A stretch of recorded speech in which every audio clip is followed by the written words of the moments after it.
Good evening from New York. I'm Chris Hayes. Amidst all the angsty hand-wringing about the Democratic circular firing squad in the last round of debates, there's something I think more consequential happening on the ground right now among Republicans. In just the last week, 3 Texas congressmen decided to call it quits. And that includes one of the most politically skilled and able members of the House Republican caucus, Will Hurd. He is one of only 3 Republicans anywhere in a Hillary Clinton district that managed to survive the 2018 blue wave. He represents 800 miles of border with Mexico. He is the only Republican African-American in the House, and him saying goodbye is quite simply a huge deal. Abby Livingston, the Texas Tribune reporter who covers Texas, and you should definitely follow, tweeted, "My phone is absolutely exploding with texts from Republican operatives reacting to the retirement. All have a word I don't normally use on this forum and my mother highly disapproves of, but it rhymes with duck." And here's why Hurd's retirement is such a big deal. First, let's take a look at what it means about Texas. Republicans already lost 2 congressional seats in the state in 2018, and for years, liberals have been kind of crying wolf about Texas turning blue, and yet it never happens. And then last time around, Beto O'Rourke only lost the statewide Senate race to Ted Cruz by less than 3 points. And Harris County, which includes part of the Houston suburbs, went hard for O'Rourke. The map looks red, but all those cities where a lot of people live are very, very blue. Now we're seeing this in all these suburbs that Republicans have counted on in the past as well. Despite the blue wave in 2018, there were a few representatives in close races who managed to hang on. But now, in just the past little stretch of time, 2 of them, Will Hurd and Pete Olson, are retiring because, frankly, I think they can read the writing on the wall. This is not, though, and this is important, just a story about Texas. This is a story about the kinds of voters that Donald Trump is alienating, that Trumpism is alienating.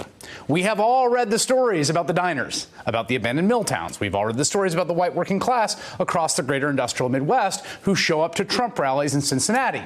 The people who say swing at 61-year-old Trump protesters. The people who put QAnon shirts on their babies. The people who really like to chant, "Send her back." The people who tell everyone that they're tired of being called racist, but say of Congresswoman Ilhan Omar, quote, "I don't want her stinking Muslim crap in my country." We all know that there is a significant portion of the country that appeals to, that Trumpism appeals to. It was a key part of Trump winning a narrow electoral college victory despite losing by 3 million votes. But, and this cannot be stated enough, there is a much larger part of the country that Trumpism alienates. Yes, the scales are tipped in Trump's direction thanks to the electoral college, but it's still a real problem for him. What is happening in Texas is Will Hurd and Pete Olson realizing their constituents don't like Donald Trump, and re-election is practically impossible because they are stained by the president. That's what I think we're seeing. Will Hurd would probably win re-election without Donald Trump. So would Pete Olson. The culture war that Donald Trump is waging is polarizing the country, and as much as we focus on the people that Trump is energizing, there are even more people who used to be gettable Republican votes that he is deeply alienating. Software programmers in the Dallas suburbs, Chicanos along the Rio Grande who are not in any way homogeneously liberal. I mean, heck, George W. Bush won Texas Hispanics. Those are gettable votes to the GOP, or at least they used to be. But running around spewing racist rants at Congresspeople of color, taunting a congressman who had his house broken into, being so much of a bigot that more people think you're a racist than thought George Wallace was a racist, it does cost you something. And the cost is what you're seeing happen in places like Texas.